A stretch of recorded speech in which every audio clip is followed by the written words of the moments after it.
اللهم اهدنا فيمن هديت، وعافنا فيمن عافيت، وتولنا فيمن توليت، وبارك لنا فيما أعطيت، وقنا واصرف عنا برحمتك شر ما قضيت، إنك تقضي بالحق ولا يقضى عليك، إنه لا يضل من واليت ولا يعظ من هاديت، تباركت ربنا وتعاليت، لك الحمد على ما قضيت، ولك الشكر على ما أعطيت، نستغفرك ونتوب إليك.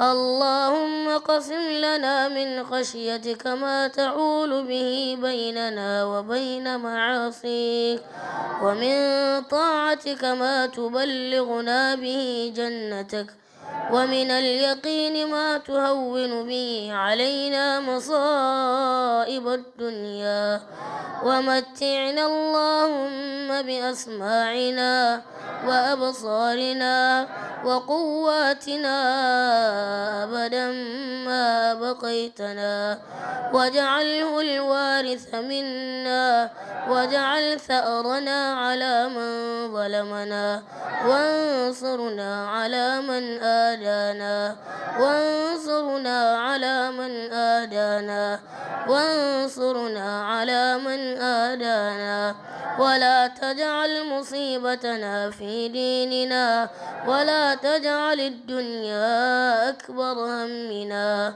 ولا مبلغ علمنا، ولا إلى النار مصيرنا، واجعل الجنة هي دارنا.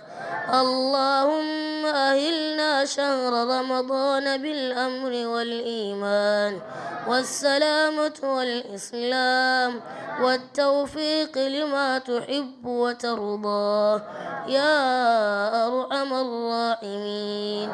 اللهم من أرادنا بسوء وأراد إمامنا شيخ أبو بكر آدم بسوء وشر، واجعل كيده في نهله وأشكله بنفسه، واجعل تدميره تدميرا عليه. اللهم من أرادنا بسوء وأراد الإمامنا شيخ اليسع عثمان بسوء وشر، واجعل كيده في نهله وأشكله بنفسه، واجعل تدميره تدميرا عليه. اللهم من أرادنا بسوء وأرادنا شيخ إمام الفعيد عبد الصمد بسوء وشر، واجعل كيده في نهله وأشكله بنفسه، واجعل تدميره تدميرا عليه.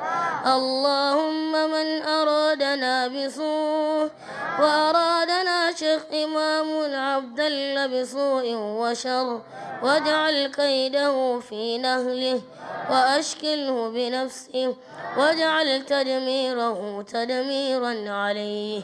اللهم من أرادنا بسوء وأراد الإسلام بسوء وشر، واجعل كيده في نهله وأشكله بنفسه، واجعل تدميره تدميرا عليه.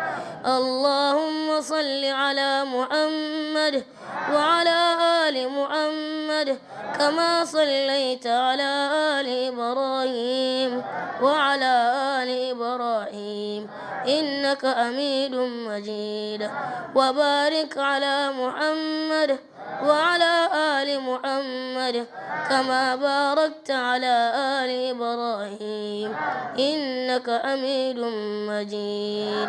وصل الله وسلم وبارك عليه وعلى محمد صلى الله عليه وسلم وعلى آله وأصحابه وسلم تسليما كثيرا.